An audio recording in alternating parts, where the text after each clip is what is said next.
আজকে আমরা ডিসকাস করব লেভেল অফ ডিজিজ প্রিভেনশন। এটার মানে হলো গিয়ে তুমি যখন কোনো ডিজিজ প্রিভেন্ট করতে যাবে তুমি কোন লেভেলে কোন কেয়ারটা দেবে। ঠিক আছে, এখানে টোটাল 4টে লেভেলের কথা বলা আছে। Number 1 primordial prevention, number 2 primary prevention, number 3 secondary prevention, number 4 tertiary prevention. Total 4টা ভাগে বিভক্ত লেভেল অফ প্রিভেনশন। যে কোনো ডিজিজকে প্রিভেন্ট করতে গেলে তুমি এই 4টা লেভেলের কথা মাথায় রাখতে হবে। এখন আমরা বুঝবো কোন লেভেলের মিনিং কি, এমনকি কোন কেয়ারগুলো কোন লেভেলের আন্ডারে আসে। ঠিক আছে, যেমন ধরো প্রথম লেভেলটা হলো লেভেল অফ প্রিভেনশনটা হলো প্রিমোডিয়াল প্রিভেনশন। ঠিক আছে, এটার মানে কি preventing risk factors of the disease. ঠিক আছে, কোনো ডিজিজের কজেসটা, কোনো ডিজিজের রিস্ক ফ্যাক্টরটাকে প্রিভেন্ট করাকে বলা হয় প্রিমোডিয়াল প্রিভেনশন। পারি তো আমরা অনেক কি ডিজিজের কজেসটাকে প্রিভেন্ট করাটাকে বলে প্রিভেনশন, প্রিমোডিয়াল প্রিভেনশন। তো এবার তুমি কিভাবে কোনো ডিজিজের কজেসকে প্রিভেন্ট করবে, এখানে কয়েকটা এক্সাম্পল আমি দিয়ে দিলাম, তুমি দেখো। Promoting healthy lifestyle, maintaining diet pattern, physical exercise. তুমি যখন এই এক্সাম্পলগুলো ফলো করবে বা তোমার কমিউনিটি পিপলকে তুমি ফলো করাবে, তখন অবভিয়াসলি যে কোনো ডিজিজের কজেসকে তুমি প্রিভেন্ট করতে পারছো। যেমন ধরো তুমি যদি প্রমোটিং হেলদি লাইফস্টাইল, তুমি তোমার কমিউনিটি পিপলরা বা তুমি যদি বা তোমার ফ্যামিলি মেম্বাররা যদি প্রপারভাবে ভালোভাবে ডায়েট মেনটেন করে, প্রপার হেলদি লাইফস্টাইল মেনটেন করে, অবভিয়াসলি যে কোনো ডিজিজ হওয়ার চান্সটা খুব কম থাকবে। ঠিক আছে, তো এটা হলো গিয়ে প্রিমোডিয়াল প্রিভেনশন। মানে ডিজিজ হওয়ার আগে, ডিজিজ কিন্তু হয়নি, ডিজিজ হওয়ার আগে ডিজিজটা যেন না হয় যে স্টেপগুলো আমরা নিই, ডিজিজ হওয়ার আগে ডিজিজটা যেন না হয় যে স্টেপগুলো আমরা নিই, এটাকে বলা হয় প্রিমোডিয়াল প্রিভেনশন। বুঝতে পেরেছো? আবার বলছি, preventing risk factors of the disease. তুমি জানো এই জিনিসটা করলে তোমার এই ডিজিজটা হতে পারে, এখন আমি এই ডিজিজটা করব না, এটাকে বলা হয় রিস্ক ফ্যাক্টরকে প্রিভেন্ট করানো। ঠিক আছে তো? হ্যাঁ, এক্সাম্পল ডায়েট প্যাটার্ন। তুমি জানো তুমি যদি ঠিকভাবে ডায়েট প্যাটার্ন মেনটেন করো, ব্যালেন্স ডায়েট মেনটেন করো, তুমি যদি ফাস্ট ফুড কম খাও, তোমার অনেক ধরনের ডিজিজ হওয়ার চান্স কম থাকবে। ঠিক আছে, এরপরে ফিজিক্যাল এক্সারসাইজ। এই জিনিসগুলো যখন তুমি করবে তখনই তুমি যে কোনো ডিজিজের রিস্ক ফ্যাক্টরকে কমাতে পারবে। ঠিক আছে, এটা হলো গিয়ে প্রিমোডিয়াল প্রিভেনশন। এবার হলো গিয়ে number 2 primary prevention. What is mean by primary prevention? দেখো ডেফিনেশন আমি ছোট করে লিখেছি এখানে, action taken prior onset of disease. ঠিক আছে, এখানেও সেম কথা বলা আছে যে ডিজিজ হওয়ার আগে তুমি কোনো একটা অ্যাকশন নিয়েছো, ডিজিজ হওয়ার আগে তুমি অ্যাকশন নিয়েছো যে এই ডিজিজটা যেন না হয়। For example immunisation. আমরা সবাই জানি ইমিউনাইজেশন আমরা কি জন্য নিই, কোন ভ্যাকসিনটা আমরা কোন ডিজিজের জন্য নিই আমরা জানি। ওই ডিজিজটা না হওয়ার জন্য তুমি এই অ্যাকশন, এই মেজার্সটা তুমি ইউজ করেছো, ভ্যাকসিনেশন তুমি নিয়েছো। যেমন ধরো ওয়ারিং হেলমেট। এখন আমরা জানি যদি আমি হেলমেট না পরি অ্যাক্সিডেন্ট হওয়ার চান্সেস থাকে, মাথা ফাটতে পারবে, আমরা মারাও যেতে পারে, অনেক ধরনের কমপ্লিকেশন হতে পারে। এই জন্য তুমি হেলমেট পরে নিয়েছো। যেমন হেলথ এডুকেশন, তুমি হেলথ এডুকেশন দিয়েছো যে এই জিনিসটা আপনারা করবেন, এই জিনিসটা আপনারা করবেন না, তাহলে আপনার জন্য ভালো হবে। This is called primary prevention. Action taken prior onset of the disease. Disease হওয়ার আগে তুমি কোনো একটা অ্যাকশন নিয়েছো যেন এই ডিজিজটা না হয়। This is called primary prevention. বুঝতে পেরেছো তো? আচ্ছা, এক্সাম্পলগুলো দেখলেই তুমি বুঝতে পারবে। এটা দেখো আর একটু রিলেট করো, প্র্যাকটিক্যালভাবে রিলেট করো, বুঝতে পারবে। Number 3 secondary prevention. ঠিক আছে, সেকেন্ডারি প্রিভেনশন কি বলা আছে? আর্লি ডিটেকশন, সরি একটু স্পেলিং ভুল হয়েছে এখানে,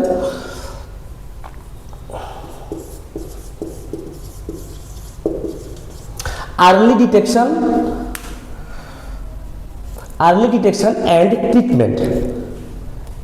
for example health checkup, screening, treatment. আমরা যখন কোনো ডিজিজের সিমটমস ফিল করি আমরা কি করি, তখন আমরা অ্যাজ সুন অ্যাজ পসিবল হসপিটালে যাই, ডক্টরের সাথে মিট করি। ডক্টর কি দেয়? হেলথ চেকআপ দেয়।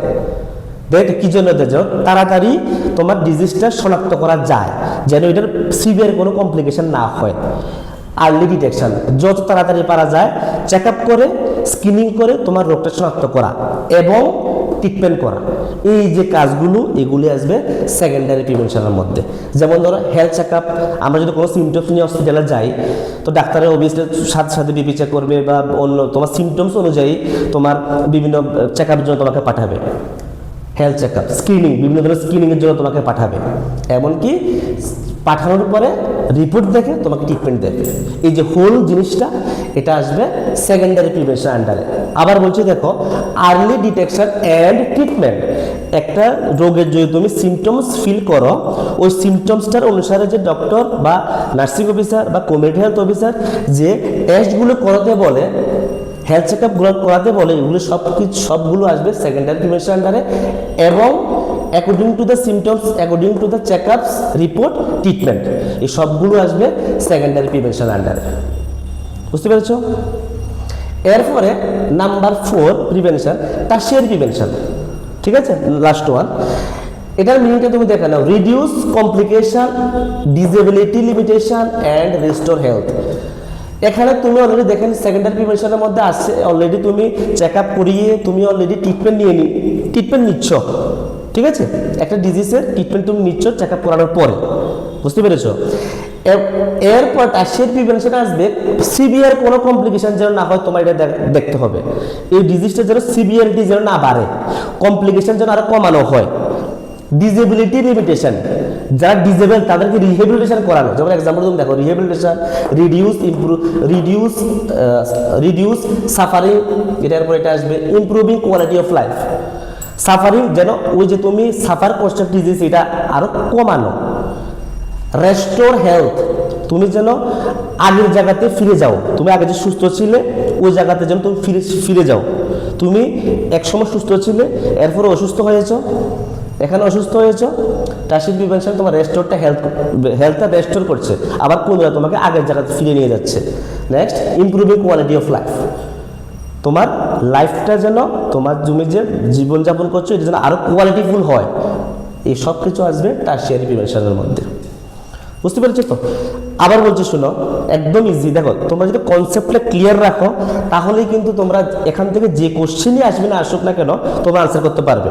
আর আমি বলে দিচ্ছি, এই টপিক থেকে কিন্তু যে কোনো এক্সাম, তুমি আরআরবি দাও, তুমি নর্সেট দাও, তুমি স্টেট গভর্নমেন্ট যে এক্সামগুলো নেয় সিএইচও দাও, যে কোনো এক্সাম, লেভেল অফ প্রিভেনশন থেকে একটা কোশ্চেন আসবেই, সবসময় আসে। সিনারিও বেসড আসবে বা তোমাকে ডাইরেক্টলি দিয়ে দেবে যে একটা কোশ্চেন আসতে পারে, ডাইরেক্টলি যদি কোশ্চেন দেয় বলবে ইমিউনাইজেশন কোন ধরনের প্রিভেনশন। তোমার কনসেপ্টটা যদি তোমার ক্লিয়ার থাকে ডাইরেক্ট ঠিক করে আসবে যেটা প্রাইমারি প্রিভেনশন। এবার যেমন ধরো তোমাকে বলতে পারে, সিনারিও দিয়ে দিতে পারে যে তুমি as a community health nurse তুমি একটা প্রোগ্রাম করেছো, হেলথ চেক আপ প্রোগ্রাম করেছো, হ্যাঁ, যে তুমি একটা হেলথ ক্যাম্প করেছো, এমনকি হেলথ ক্যাম্পের মধ্যে কিছু তুমি চেক আপ করেছো, এটা কোন ধরনের প্রিভেনশন? তো চেক আপ করা মানে কোন ধরনের প্রিভেনশন, স্ক্রিনিং করা মানে কোন ধরনের প্রিভেনশন, সেকেন্ডারি প্রিভেনশন। বুঝতে পেরেছো? আবার আরেকটা সিনারিও বেসড কোশ্চেন তোমাকে দিতে পারে যে তুমি as a community health nurse বা কমিউনিটি হেলথ অফিসার তুমি একটা প্রোগ্রাম হেলথ ক্যাম্প করেছো বা কমিউনিটি অ্যাওয়ারনেস প্রোগ্রাম করেছো। ঠিক আছে, তুমি ওই প্রোগ্রামে তুমি ভ্যাকসিনেশন দিয়েছো, এটা কোন ধরনের প্রিভেনশন? Primary prevention. ঠিক আছে, এমনভাবে কিন্তু কোশ্চেন আসতে পারে, এমনকি এমনভাবে কোশ্চেন আসে। লেভেল অফ প্রিভেনশন থেকে একটা কোশ্চেন শিওর আসবে যে কোনো এক্সামে, নার্সিং রিলেটেড এক্সামে। আবার বলছি, লেভেল অফ প্রিভেনশন টোটাল 4টা ভাগে বিভক্ত। Primordial prevention, primary prevention, secondary prevention, tertiary prevention. ঠিক আছে, প্রিমোডিয়াল প্রিভেনশন মানে কি? Preventing risk factors of the disease হওয়ার আগে রোগটা যেন না হয়, ওই কারণটাকে প্রিভেন্ট করাটাকে বলা হয় প্রিমোডিয়াল প্রিভেনশন। আমরা জানি যদি আমি ঠিকমতো ডায়েট প্যাটার্ন মেনটেন না করি আমার কি কি রোগ হতে পারে। তুমি যদি ডায়েট প্যাটার্ন ঠিকঠাক মেনটেন করো তাহলে এই রোগটা হবে না। This is called primordial prevention. মানে আমি জানি যে এই জিনিসটা আমি মেনটেন না করলে আমার এই রোগটা হতে পারে, এখন আমি এই জিনিসটা মেনটেন করছি, this is called primordial prevention. আবার next number 2, primary prevention. Action taken prior onset of disease হওয়ার আগে তুমি যে কোনো একটা মেজার্স ইউজ করেছো ওই ডিজিজটা যেন না হয়। সাপোজ আমরা ইমিউনাইজেশন লেখা আছে, বিসিজি কেন নিতে, বিসিজি নিট যেন টিবি রোগ না হয় ইন ফিউচার, যেন টিউবারকুলোসিস রোগ না হয়, এই জন্য আমার বিসিজি ভ্যাকসিন নেই। তুমি একটা মেজার্স ইউজ করেছো যেন তোমার এই রোগটা না হয়। ফর এক্সাম্পল তুমি দেখো করোনার সময় পিপি কিট পরতে, মাস্ক পরতে, স্যানিটাইজার আমরা ইউজ করতাম, কেন ইউজ করতাম? যাতে এই রোগটা না হয়। একটা মেজার্স তুমি ইউজ করছো এই করোনা রোগটা না হওয়ার জন্য। ঠিক আছে, তো এটাকে বলি